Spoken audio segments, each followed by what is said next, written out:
आमची भूमिका अशी आहे की आमची मागणी अशी आहे की परप्रांतीय मौलानांना या महाराष्ट्रातून हद्दपार करा असं आम्ही मुख्यमंत्र्यांना निवेदन दिलेलं आहे।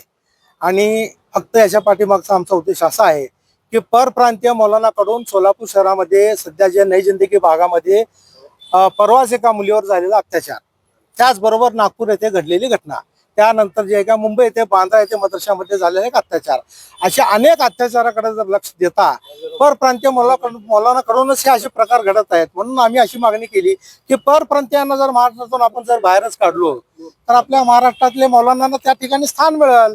अनेक मौलाना, अनेक जेना, कारी, मुफ्ती, हाफिज, फाजिल असे अरबी प्रशिक्षण घेतलेले अनेक मौलवी आमचे जे आहेत ना बेकार आहेत महाराष्ट्रातले, त्यांना या ठिकाणी जागा मिळेल, ते त्या ठिकाणी काम करतील मदरशामध्ये, मशिदीमध्ये।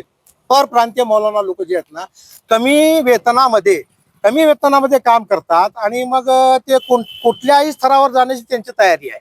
म्हणजे सामाजिक बांधिलकी जोपासायची, थोडं आपलं लाडीगोडी करायची आणि आपल्या समाजामध्ये एक चांगली बांधिलकी, बंधुभावपणा निर्माण झाला की लगेच गटतट निर्माण करायचं आणि लगेच समाजातील अडाणी, ज्याला अशिक्षित लोकांना बोंधू बाबागिरीकडे किंवा अंधश्रद्धेकडे वळवायचं आणि मग त्यांच्या खिशावर डल्ला ठेवून त्यांना लुटमार करायचं, हे अशा प्रकार त्यांच्याकडून घडत आहेत। मग ते असे लोक इथं नकोच आहेत ना, त्यांच्याकडून काय प्रबोधन होऊ लागलंय समाजाचं, ते काय समाजाला चांगली दिशा देण्याचं काम करतायत, त्यांनी समाजावर कुठले चांगले संस्कार घडवू लागलेले आहेत। त्यांनी विद्यार्थ्यांना घडवण्यापेक्षा विद्यार्थ्यांना जास्त फाजीलपणामध्ये आणण्याचं काम सुरू केलेलं आहे। म्हणून आमचं त्या परप्रांतीय मौलाना लोकांना आमचा विरोध आहे, असणार नाही। मदरशाची चौकशीची देखील मागणी केली होती, ते काय होतं? मदरशाची चौकशीची मागणी आपण केलेली नाही की मदरशामध्ये असे अनधिकृत प्रकार घडू नये म्हणून माननीय पोलीस आयुक्तांना आम्ही एक निवेदन दिलेलं आहे, आयुक्तांना दिलेलं आहे, जिल्हाधिकाऱ्यांना दिलेलं आहे, त्या महानगरपालिकेच्या आयुक्तांना दिलेलं आहे, उपमुख्यमंत्री, मुख्यमंत्र्यांना सुद्धा आम्ही हे पाठवलेलं आहे।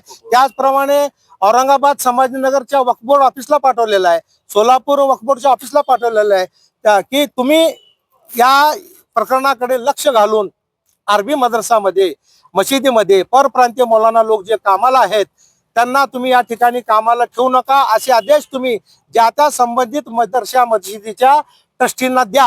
आणि त्याचप्रमाणे सोलापूर शहराच्या शहर काजींना, ज्या ज्या जिल्ह्यातल्या प्रत्येक शहर काजींना असे आदेश द्या की तुम्ही परप्रांतीय मौलाना या ठिकाणी ठेवूच नका मदरशामध्ये, मस्जिदमध्ये।